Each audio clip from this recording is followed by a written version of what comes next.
Bonjour, bienvenue dans la première capsule de cinquième consacrée au début de l'islam.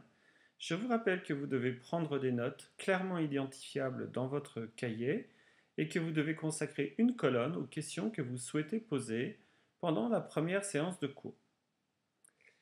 En préambule, j'aimerais vous rappeler que tous les Arabes ne sont pas musulmans, comme nous l'avons vu dans les cours de sixième.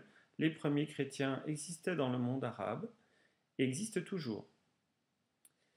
Par ailleurs, un pays comme l'Indonésie, qui est le pays où on trouve le plus de musulmans, prouve bien que tous les musulmans ne sont pas des Arabes. Par ailleurs, la religion musulmane est la deuxième religion au monde, après la religion chrétienne. Elle compte 1,5 milliard de pratiquants environ. N'oubliez pas aussi, nous le reverrons dans le cours, qu'il existe différentes branches de l'islam, les sunnites, les chiites ou les soufis par exemple, et que la branche à laquelle vous pouvez appartenir ou la branche que vous pouvez connaître ne désigne pas l'intégralité de l'islam. Notre cours est consacré au début de l'islam. Il faut savoir que l'islam est né en Arabie au 7e siècle après Jésus-Christ. Le Coran est son livre sacré, il rassemble les paroles du prophète Mahomet qui fixe les règles religieuses et les règles de vie pour les musulmans. Elles sont nombreuses, ces règles de vie. On compte environ 6226 versets dans le Coran qui sont organisés en sourates et il faut ajouter les hadiths. Nul besoin dans votre cours de cinquième de connaître toutes ces règles, mais vous devez par contre maîtriser les 5 piliers de la foi, que je vais vous identifier maintenant. Premier pilier, la profession de foi. Ça veut dire rappeler qu'il n'y ait qu'un Dieu et que Mahomet est son prophète. Deuxième pilier de la foi, les 5 prières organisées au cours de la journée. Troisième pilier de la foi, l'aumône, qui doit consacrer environ 2,5% des revenus de chaque famille. Cette aumône est destinée aux pauvres qui se trouvent dans le cercle familial, dans le quartier ou dans la ville à laquelle on appartient. Quatrième pilier de la foi, le ramadan. Le ramadan est une période de jeûne qui a lieu une fois par an et qui correspond à un mois lunaire. C'est une abstinence physique et morale pendant cette période de Ramadan.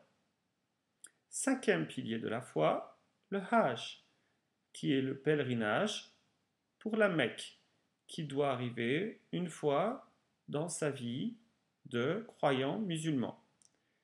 Comme vous le savez sans doute, tous les ans, environ 3 millions de personnes font ce pèlerinage à la Mecque.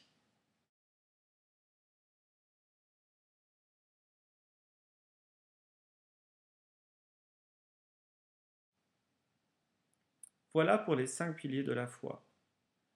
Une date très importante doit être retenue, 622. C'est la date de départ de Mahomet de la Mecque pour Médine, et c'est le début du calendrier musulman. Mahomet était un orphelin qui vivait à la Mecque. En 610, il reçoit la révélation de l'ange Gabriel, et donc en 622, il va quitter la Mecque pour Médine. C'est ce qu'on appelle l'hégire. En 632, 10 ans plus tard, il va reconquérir la Mecque avec tous ses partisans et il va gagner. C'est aussi l'année de sa mort. Il sera entre-temps revenu à Médine, ce qui en fait donc la deuxième ville religieuse pour les musulmans. Sous Mahomet, mais plus tard aussi, l'islam, c'est un empire conquérant. Grâce aux conquêtes, les califes, qui sont les successeurs de Mahomet, constituent un empire qui s'étend de l'Espagne à l'Indus. C'est ce que vous allez pouvoir voir dans une petite vidéo du dessous des cartes qui résume bien la situation et ce que j'ai dit un peu avant.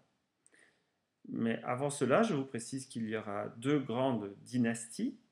la dynastie des Omeyyades qui s'impose en 661 et choisit Damas pour capitale. Et à la chute de cette dynastie, on trouve les Abbassides qui s'installent eux à Bagdad en 750 et qui va à nouveau agrandir les territoires musulmans. Alors pour bien comprendre, regardons bien sûr quelques cartes. C'est ici, en Arabie, autour de la ville caravanière de la Mecque, que naît au 7e siècle une nouvelle religion, l'islam. À partir de cette péninsule, les troupes musulmanes conquièrent en moins d'un siècle le Moyen-Orient, la Perse des Sassanides à l'est, et à l'ouest, l'Égypte byzantine et les côtes nord-africaines. Avec l'arrivée en 661 de la dynastie des Omeyyades, les conquêtes reprennent et le détroit de Gibraltar est franchi en 711.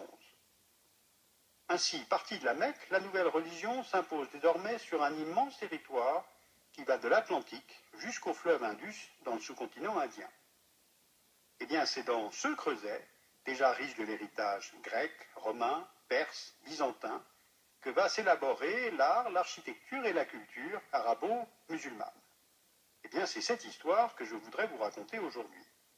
Car c'est à partir de ce même territoire que des savants, musulmans, juifs, zoroastriens, chrétiens vont collecter, traduire et améliorer les savoirs de l'Antiquité avant de les transmettre quelques siècles plus tard à ce que l'on appelle l'Occident. Les califes omeyyades font de Damas leur capitale, puis ils fondent Kairouan, souvent considérée comme la 4e ville sainte de l'islam, après Jérusalem, Médine et la Mecque. À Jérusalem, les Omeyyades édifient le dôme du rocher sur l'emplacement du temple de Salomon. C'est l'un des premiers exemples de l'architecture musulmane.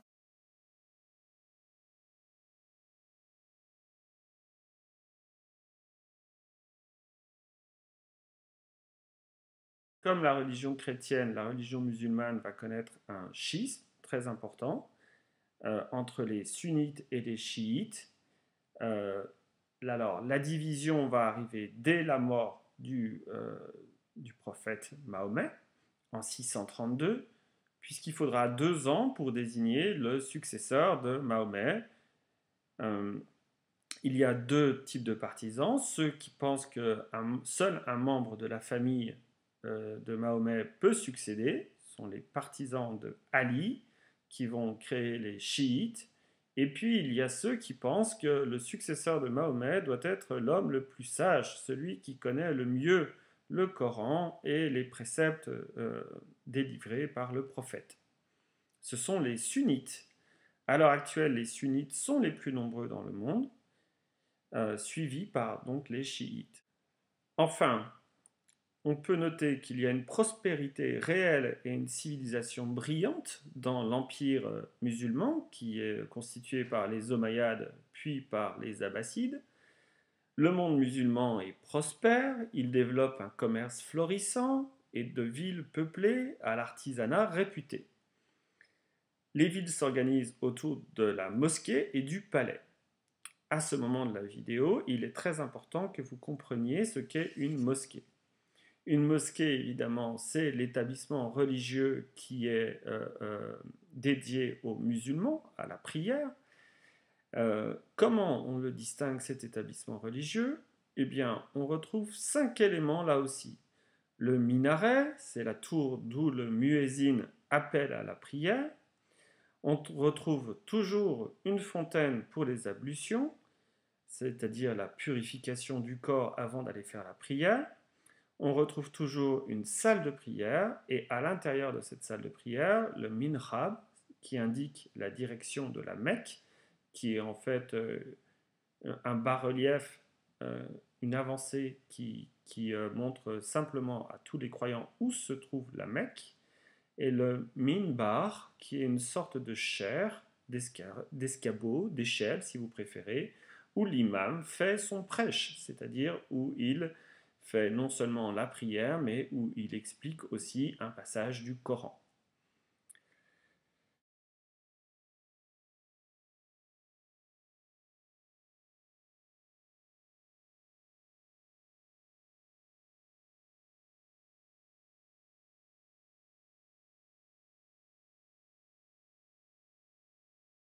Les musulmans ont su conserver l'héritage des brillantes civilisations de l'Antiquité et enrichir leur savoir au contact des Indiens, des Byzantins et des Chinois.